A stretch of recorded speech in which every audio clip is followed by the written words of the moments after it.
And today is Thursday, the 27th of June. Apologise for being late on today. We've had a few technical issues. So, headlines today: critical SQLI vulnerability found in Fortran file catalyst workflow application. Chinese cyber spies employ ransomware in attacks for diversion. Google unveils new Chrome Enterprise core features for IT. And Google disrupts more China-linked Dragon Bridge influence operations. So, to the top of the news. A critical security flaw has been disclosed in Fortran file catalyst workflow that, if left unpatched, could allow an attacker to tamper with the application database. Tracked as CVE 2024-5276, the vulnerability carries a CVSS score of 9.8.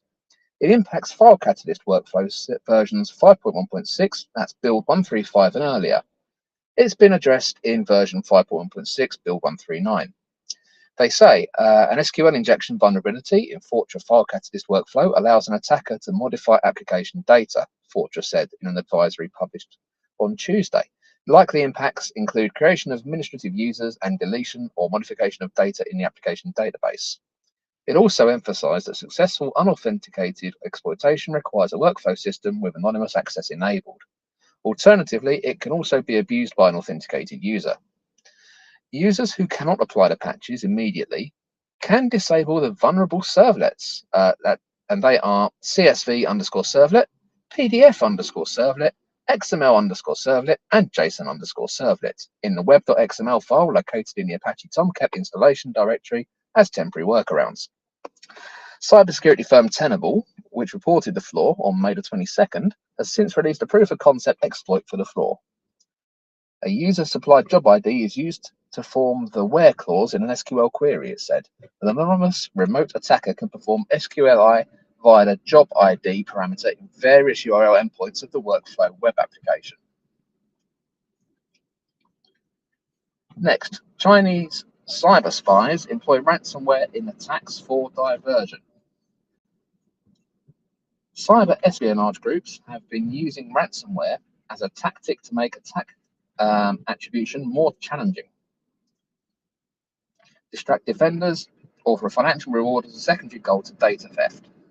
A joint report from Sentinel Labs and Recorded Futures, their analysts present the case of Channel Gang, a suspected Chinese advanced persistent threat. And they have been using the Cat B ransomware strain in attacks that impact high-profile organizations worldwide.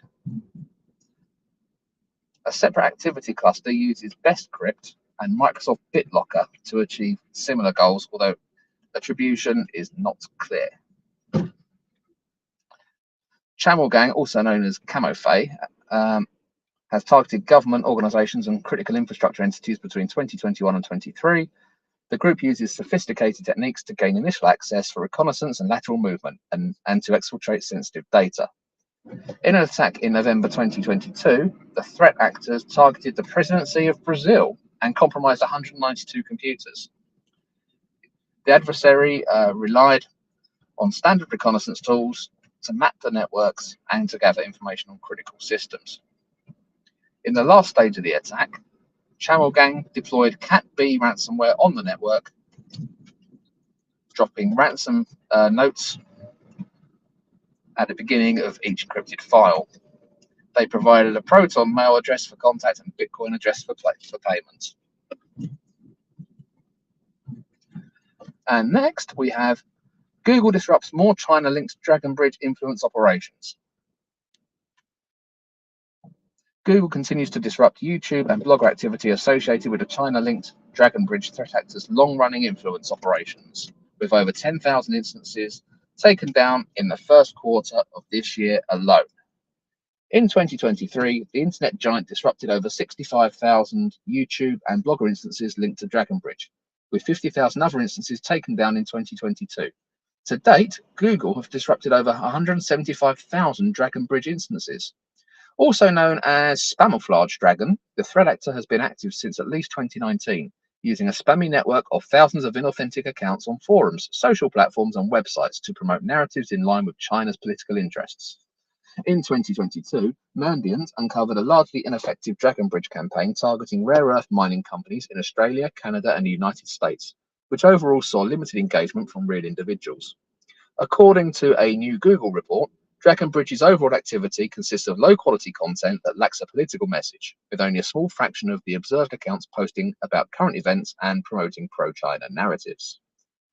These narratives span a wide range of news topics, ranging from elections in Taiwan to the Israel-Hamas war, and include content critical of the US. The content primarily targets Chinese speakers, but some narratives are in English and other languages as well, Google explains.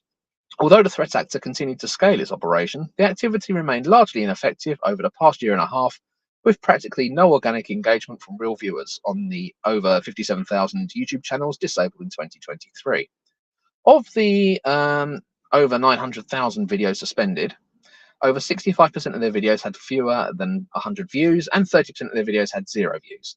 Despite experimenting with content and producing large amounts of content, Dragon Bridge still does not receive high engagement, Google notes. So, that's all good. That's all fine. I think rather than looking at the impact, because these were low engagement videos and things on YouTube and whatnot, I think the key message here is that Google are taking pretty strong action to deal with this sort of thing. And finally, Google unveils new Chrome Enterprise core features for IT and, of course, security teams. Google on Wednesday unveiled new Chrome Enterprise core features that should make browser management easier and more efficient for IT and security teams. In April, Google announced the general availability of Chrome Enterprise Premium, which provides a wide range of enterprise controls and security capabilities for $6 per user per month. Google is also offering a free version, the Chrome Enterprise Core, which can be used to configure and manage browser policies, settings, apps, and extensions, but lacks advanced security features such as data loss prevention, malware deep scanning, URL filtering, and context-aware access. Google has now announced the introduction of several new features in Chrome Enterprise Core. These features allow administrators to push policies to users who sign in on iOS, deploy new JSON custom configurations from the cloud, manage browsers by groups, easily set up core, obtain crash reports, and delete inactive browsers at scale. So, managing the browser is critical in giving IT and security teams visibility and control over the browser in their environment, especially with more work being done in the browser than ever before, Google said. Research indicates that the number of organizations managing their browser will double in the next 2 years, and by 2030, we expect to see nearly all enterprises managing their browser. One of the recently added features that's important for security teams is Chrome Security Insights, which can be used to enable a one-click security event logging analytics tool, which automatically analyzes sensitive data movement across the organization. All data transfers are scanned against 50 default DLP detectors, scanning for sensitive content and generating insider and data insights reports on activities like users with high content transfer, domains with high content transfer, domain categories with high content transfer, and most common sensitive data types, Google explained. This provides security and IT admins with increased visibility across their fleets and clear insights into what security events are happening and any potential data exfiltration and insider risk threats, the internet giant added. The new crash reports can also be useful to security teams, enabling them to visualize crash event trends and analyze potential browser issues. So that concludes today's daily cyber briefing. Come back tomorrow morning, 8:30 a.m. for more.